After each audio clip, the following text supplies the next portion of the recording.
Talk to God. We are indeed connected in a network with all beings, animals and plants and the universe and its planets.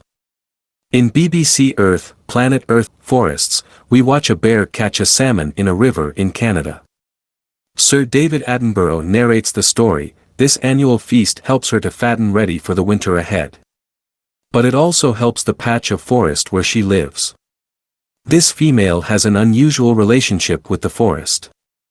Every fish carcass she leaves behind decays, releasing nutrients that soak into the soil.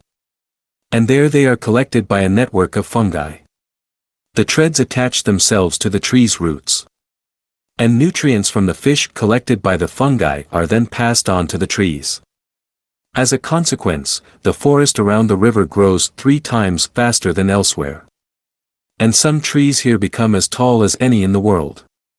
And provides the bears with a healthy home.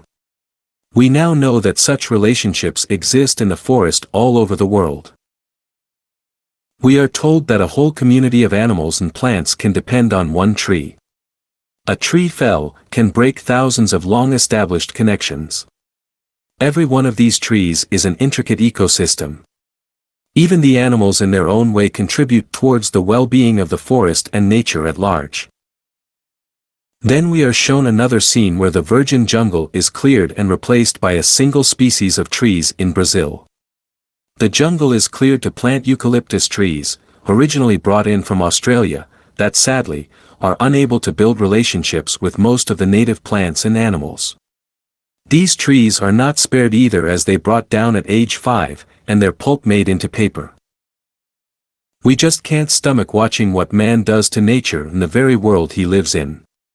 If nations are at war that takes lives and destroys properties on one end, we are destroying the ecosystem in so many ways. What has happened to man? Where are the values that he once upheld? Even as we condemn them, I guess we are also contributing without really aware of our actions. We are equally caught in this vicious cycle. But how can we abstain from all actions and activities totally? The sages surely did that. We can never come close to these great souls who see through the journey that they have chosen, even if death awaits them. What holds us back? J.N. Busson studied the birth charts of prominent people including saints and wrote about the expressed need to have Vairagya in one's charts. He published his findings in his book, Events and Nativities Explained, Sagar Publications, 1974. If Vairagya is in one's charts, he shall pursue the path. Bhagwan had it. Paramahansa Yogananda had it. It is no wonder that Bhagwan left home for Tiruvannamalai at age 16 and Yogananda rented a cottage near his home to meditate at 14. The young Bhagwan sat at the Patala Lingam in the Animalayar temple grounds, losing himself totally, unaware of the insects gnawing into his flesh, till the timely intervention of Sheshadri Swamigal saved him. He had Bhagwan transferred to the Virupaksa cave. Tavayogi tells us that during his days of searching, he would at times sit to meditate and awake after several months. I do not see Vairagya in my charts. I do not have the willpower and determination to pursue the path into uncharted territories. I dare not walk alone. I am always looking out if Agathiyar is there. I need his consent and endorsement in all matters. Do you think I can reach the heights that the Siddhas speak about? I can sit in the comfort of my home and write about these ventures.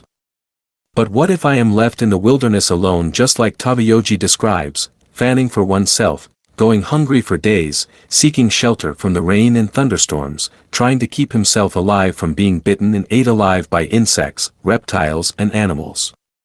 Jnana Jyothiyama, who knew me pretty well, said that I cannot possibly endure the pain and agony that comes with the internal transformation which she had to go through.